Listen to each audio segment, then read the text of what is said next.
Welcome to art school.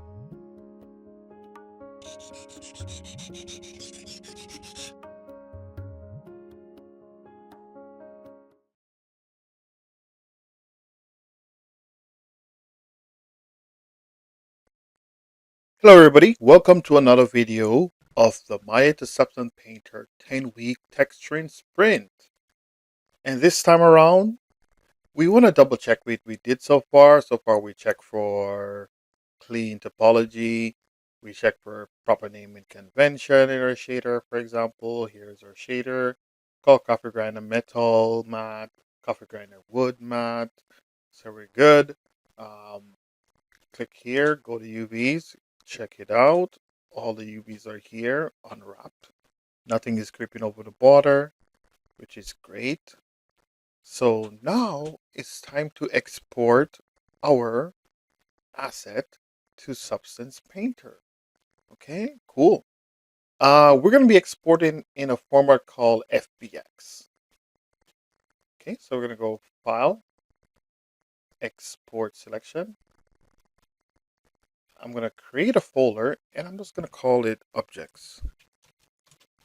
I actually like to separate my OBJs from my Maya kind of OBJ. So this is where this is where the Substance Painter file is going to be saved. So I created this new folder called Objects.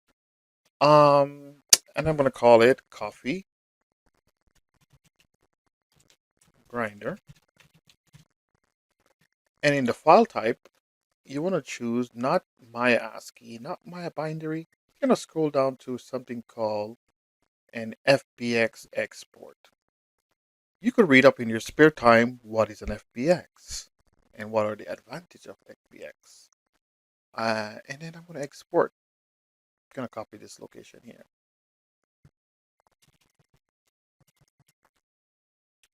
And export. And next thing I'm going to do, I'm going to fire up Substance Painter, open up Substance Painter.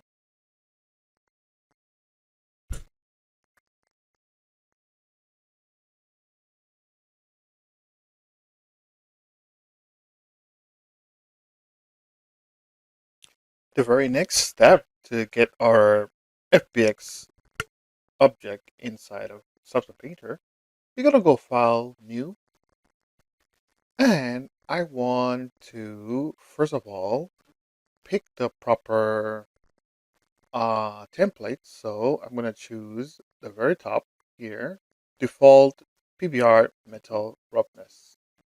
You could go ahead and read upon what is PBR. PBR stands for physically based rendering. You could read up on the web further for that. We're going to choose that. Next thing we're going to do, document resolution 2K. Actually, no, we're going to select folder and I'm going to paste the location where the OBJ is. And here's our coffee grinder.fbx. I'm going to leave this as is. And down here where it said use UV tile workflow, I'm going to click on that. In case you just opened up Substance Painter and you have these checked on, you're going to go ahead and check them off just like the way they are right now. Create.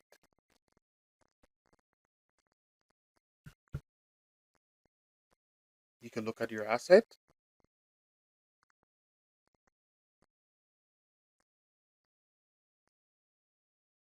And as you can see, we don't get any kind of arrow. And if you look here in the texture set settings, everything seems good. You see one for the metal and one for the wood. And we're in good spot. Now you can just go right ahead and save your file. So go File, Save. And again, we're going to call this Coffee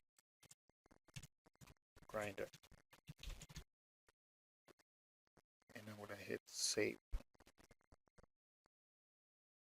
Okay. All right. So you go right ahead and try that out on your side. I am going to be provided a link for this coffee grinder asset so you can follow along with me. Yes, so stay tuned for our next video. And thank you for watching for this bite-sized Substance Painter, Maya to Substance Painter, texturing sprint. Thank you.